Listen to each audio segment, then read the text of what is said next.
Hello അസ്സലാമലൈക്കും.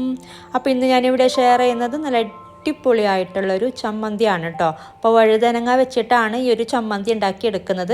അപ്പോൾ നമുക്കിത് രണ്ട് രീതിയിലും ചമ്മന്തി ഉണ്ടാക്കിയെടുക്കാം. എന്താണെന്ന് വെച്ചാൽ ഈ ഒരു വഴുതനങ്ങ അടുപ്പിലിട്ടിട്ട് തീക്കനലിലിട്ടിട്ട് ചുട്ടെടുത്ത് തിരിച്ചും മറിച്ചും ഇട്ട് ചുട്ടെടുത്തിട്ട് അങ്ങനെയും നമുക്ക് ചമ്മന്തി ഉണ്ടാക്കിയെടുക്കാം. അതുപോലെ വേവിച്ചിട്ടും ചമ്മന്തി ഉണ്ടാക്കിയെടുക്കാം കേട്ടോ. ഒന്നും കൂടി കൂടുതൽ ടേസ്റ്റ് ചുട്ടെടുത്തിട്ട് ചമ്മന്തി ഉണ്ടാക്കുമ്പോഴാണ്. അപ്പോൾ ഇവിടെ അടുപ്പില്ലാത്തത് കൊണ്ട് ഞാൻ തൽക്കാലം വേവിച്ചിട്ടാണ് കേട്ടോ ചമ്മന്തി ഉണ്ടാക്കിയെടുക്കുന്നത്. അതും നല്ല ടേസ്റ്റ് ഉണ്ട്. അപ്പോൾ നമുക്ക് നോക്കാം. അപ്പോൾ ഇത് ഹസ്ബൻഡിൻ്റെ ഉമ്മ ഉണ്ടാക്കാറുള്ള ചമ്മന്തിയാണ് കേട്ടോ. ഞാൻ അവിടെയാണ് ഈ ഒരു ചമ്മന്തി ഉണ്ടാക്കി കണ്ടിട്ടുള്ളത്. അപ്പോൾ ഉമ്മ എങ്ങനെയാണെന്ന് വെച്ചാൽ ഇതുപോലെ ഇതിൻ്റെ തണ്ടൊന്നും കളയാതെ ഇതുപോലെ തന്നെ വേവിച്ചെടുത്തിട്ട് അല്ലെങ്കിൽ അടുപ്പിലിട്ട് ചുട്ടെടുത്തിട്ട് നമ്മൾ അരക്കുമ്പോൾ അതിൻ്റെ കൂടെ ഇതിങ്ങനെ തന്നെ നമ്മൾ ഇതിൻ്റെ ഒരു ചുട്ട് ഇവിടെ പിടിച്ചിട്ട് ഇങ്ങനെ അതിലോട്ടാക്കും. ആ ഒരു കല്ലിലോട്ട് ഇങ്ങനെ കാണിച്ചു കൊടുക്കും. എന്നിട്ട് ഇതിൻ്റെ ആ ഒരു അകത്തുള്ള ഒരു ഫ്ലഷൊക്കെ അതിലോട്ട് കയറും. ഈ ഒരു തൊലിയും ഇതിൻ്റെ തണ്ടും മാത്രം ബാക്കിയാവും, ഇതിൻ്റെ പുറത്തുള്ള തൊലിയും. അപ്പോൾ അങ്ങനെയാണ് സാധാരണ ചെയ്യാറുള്ളത്. അപ്പോൾ എനിക്കിപ്പോൾ ഇത്രയും വലിയ വഴുതനങ്ങ വേണ്ട. ഞാനിപ്പോൾ 1 കപ്പ് തേങ്ങ വെച്ചിട്ട് മാത്രമേ ചെയ്യുന്നുള്ളൂ. ഇത്രയും വലിയ വഴുതനങ്ങ വെച്ചിട്ട് നമുക്ക് 1.5 കപ്പ് തേങ്ങയോളം ചമ്മന്തി ഉണ്ടാക്കിയെടുക്കാൻ പറ്റും.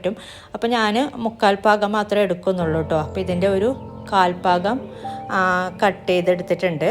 അപ്പോൾ ഇതിൻ്റെ 1/4 ഭാഗം മാറ്റി വെച്ചിട്ടുണ്ട്. 1/4 ഭാഗമാണ് ഞാൻ എടുത്തത്. എന്നിട്ട് ഇത് ജസ്റ്റ് ഒന്ന് കട്ട് ചെയ്തിട്ടാണ് ഞാൻ വേവിച്ചെടുക്കുന്നത് കേട്ടോ. നമ്മൾ സാധാരണ വെള്ളം ചേർത്ത് വേവിക്കുന്നില്ല, ആ ഒരു രീതിയിൽ തന്നെയാണ് വേവിച്ചെടുക്കുന്നത്. നിങ്ങൾക്ക് വേണമെങ്കിൽ ആവിയിൽ വെച്ചിട്ട് വേണമെങ്കിലും വേവിച്ചെടുക്കാം. അപ്പോൾ നമ്മൾ നോർമലി വേവിക്കുന്ന പോലെ വെള്ളം ചേർത്തിട്ട് നന്നായിട്ടൊന്ന് വേവിച്ചെടുക്കാം. അപ്പോൾ ഇതിപ്പോൾ ഇടയ്ക്കൊന്ന് തിരിച്ചിട്ട് കൊടുക്കാം കേട്ടോ. അപ്പോൾ ഇതിൻ്റെ ഒരു ഭാഗം നന്നായി വെന്തിട്ടുണ്ട്. ഇതിൻ്റെ സ്കിന്നൊക്കെ കാണുമ്പോൾ നമുക്കറിയാം. ഇടയ്ക്കൊന്ന് തിരിച്ചിട്ട് കൊടുക്കുക. എന്നിട്ട് 2 സൈഡും വെന്തതിന് ശേഷം നമുക്ക് ഫ്ലെയിം ഓഫ് ചെയ്യാം. അപ്പോൾ ഇത് ഇത്രയും മതി. നമുക്കിനി ഫ്ലെയിം ഓഫ് ചെയ്യാം. എന്നിട്ട് ഇതൊരു പാത്രത്തിലോട്ട് മാറ്റാം. അപ്പോൾ ഇത് ചെറുതായിട്ട് ചൂടാറിയതിന് ശേഷം നമുക്ക് അരച്ചെടുക്കാം, തേങ്ങയും കൂടെ ചേർത്തിട്ട്. അപ്പോൾ നമുക്കൊരു പ്ലേറ്റിലോട്ട് മാറ്റാം. എന്നിട്ട് നമ്മൾ അരച്ചെടുക്കുമ്പോൾ ഇതിൻ്റെ സ്കിന്ന് ഒഴിവാക്കിയിട്ട് ആ ഒരു ഫ്ലഷ് മാത്രമാണ് കേട്ടോ അരക്കുമ്പോൾ ചേർത്ത് കൊടുക്കുന്നത്. പിന്നെ അതുപോലെ ഇതിൻ്റെ വേവിച്ച വെള്ളം കളയണ്ട, നമുക്കത് അരക്കുമ്പോൾ ചേർത്ത് കൊടുക്കാം. അതുപോലെ വഴുതനങ്ങ നല്ലോണം വാഷ് ചെയ്തിട്ട് വേവിച്ചെടുത്താൽ മതി. അപ്പോൾ നമുക്കിതിൻ്റെ വെള്ളം യൂസ് ചെയ്യാം അരക്കുമ്പോൾ. അപ്പോൾ ഞാൻ പറഞ്ഞ പോലെ ഇതിൻ്റെ ഒരു ഫ്ലഷ് മാത്രം ഇട്ടാൽ മതി, സ്കിന്നിട്ട് കൊടുക്കണ്ട. അപ്പോൾ ഇതുപോലെ ഫ്ലഷ് മാത്രമായിട്ട് ഇട്ട് കൊടുക്കുക. ഇനി ഇതിലോട്ട് നമുക്ക് തേങ്ങ ചേർത്ത് കൊടുക്കാം. അപ്പോൾ 1 കപ്പ് തേങ്ങയാണ് കേട്ടോ ഞാൻ ചേർത്ത് കൊടുക്കുന്നത്. അപ്പോൾ പാകത്തിനുള്ള അളവാണിത്. ഇത്രയും വഴുതനങ്ങക്ക് ഈ 1 കപ്പ് തേങ്ങ. പിന്നെ അതുപോലെ ചേർത്ത് കൊടുക്കുന്നത് ഒരു 3 വറ്റൽമുളക്, അതുപോലെ ഒരു ചെറിയ നാരങ്ങ വലുപ്പത്തിലുള്ള പുളിയും ചേർത്ത് കൊടുക്കുന്നുണ്ട്. പിന്നെ ഒരു പകുതി സവാള, ഇത്രയും കൂടെ ചേർത്ത് കൊടുക്കുക. ഇനി ഇതിലോട്ട് നമ്മൾ നേരത്തെ വേവിച്ച വെള്ളം ചേർത്ത് കൊടുക്കാം. അരക്കാൻ പാകത്തിന് ചേർത്ത് കൊടുക്കാം കേട്ടോ നോക്കിയിട്ട്.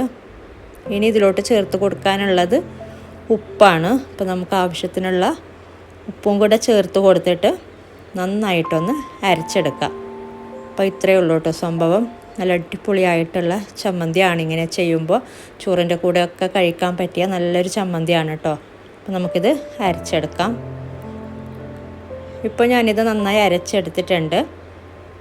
അപ്പോൾ കണ്ടില്ലേ, അപ്പോൾ ഇതുപോലെ അരച്ചെടുത്താൽ മതി. അപ്പോൾ നമുക്കിതൊരു പാത്രത്തിലോട്ട് മാറ്റാം കേട്ടോ.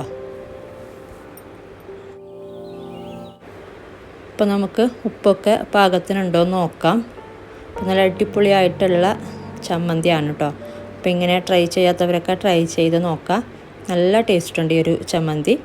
അപ്പോൾ വീഡിയോ ഇഷ്ടപ്പെട്ടാൽ ലൈക്ക് ചെയ്യുക, കമൻറ്റ് ചെയ്യുക. നിങ്ങൾ സബ്സ്ക്രൈബ് ചെയ്യാത്തവരാണ് വീഡിയോ കാണുന്നതെങ്കിൽ ഒന്ന് സബ്സ്ക്രൈബ് ചെയ്യുക.